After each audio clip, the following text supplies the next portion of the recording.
Inflation, dévaluation de la livre, flambée du dollar, les gens ne savent plus comment protéger leur épargne. Dernier phénomène en date, la ruée vers l'or. Les comptoirs et les bijouteries sont désormais très courus. Mais les gens non avertis ne connaissent pas toute l'histoire. Acheter de l'or ne signifie nullement rouler sur l'or. Je ne veux pas dire aux Libanais que c'est une valeur refuge. Il y a un peu un côté de spéculation. Mais est-ce que le cours de l'or, c'est pas nous qui le fixons, c'est le monde, Oui. le cours de l'or. Donc le Libanais, s'il a, je ne sais, qu'est-ce qu'il doit dire de quoi? De dollars actuellement. Oui. Bon, est-ce que le dollar, il fait plus confiance au dollar qu'à l'or? Voilà la question. Faut-il faire confiance plus au papier-monnaie qu'à un métal? L'investissement dans l'or nécessite beaucoup de souffle. Il a fallu 50 ans depuis l'abandon par Richard Nixon des accords de Bretton Woods en 71 pour que l'once d'or fin grimpe à son niveau actuel de 1850 $. Ça reste une valeur refuge. Je ne dis pas de mettre tout son argent dans l'or, mais certainement c'est une valeur refuge. Bon, ça ne produit pas beaucoup d'intérêt, l'or, ça ne produit pas, mais seulement s'il faut se mettre à spéculer Oui. et aller en bourse, c'est une autre paire de manches, ça.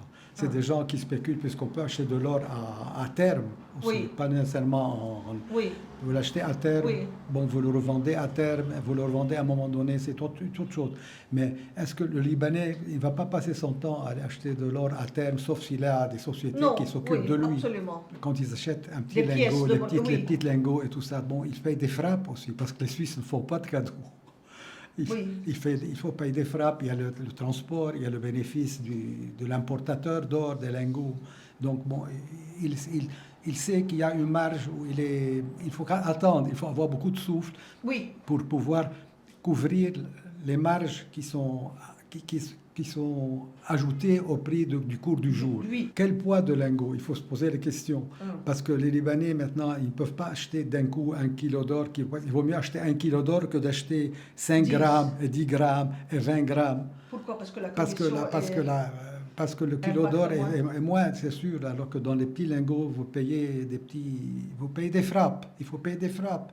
Les livres d'or fabriqués au Liban sont une valeur refuge, même si elles ne sont pas frappées au titre légal de 22 carats, mais de 21.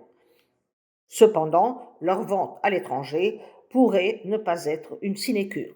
On sait que c'est une pièce libanaise, donc elle vaut le prix qu'elle vaut au prix du cours du jour, parce qu'on sait que c'est 21 carats. C'est toujours une valeur refuge. Ce n'est pas que seulement avec ces livres or à 21 carats qui sont mis dans une bulle, Oui. il ne peut pas les vendre à l'étranger. Contrairement aux idées reçues, le prix de l'or peut baisser. Rien n'est sûr. En 2012, l'once d'or fin se vendait à 1 700 $ avant d'atteindre un plus bas à 1 100. Rien n'est sûr. Mais il est évident que si tu me dis tu achètes une bague avec des petits brillants ou un lingot, je te dis un lingot, c'est sûr. Parce qu'il n'y a pas de main-d'œuvre. Si tu me dis une chaîne ou un lingot, je te dis un lingot. Une alliance ou un lingot, un lingot. C'est le seul produit sur lequel il n'y a pas de main-d'œuvre. Tu achètes, il y en est pratiquement au prix de l'or, de main-d'œuvre. Et tu vas vendre au prix de l'or. Toutes les onces suisses sont dotées d'un poinçon, d'un matricule et sont emballées dans une bulle. La pièce de monnaie authentique, elle, vient sans emballage et son prix dépend de son état de conservation. World Gold Coins répertorie toutes les monnaies en or frappées de par le monde, classées par pays, par année. C'est la Bible du métal jaune.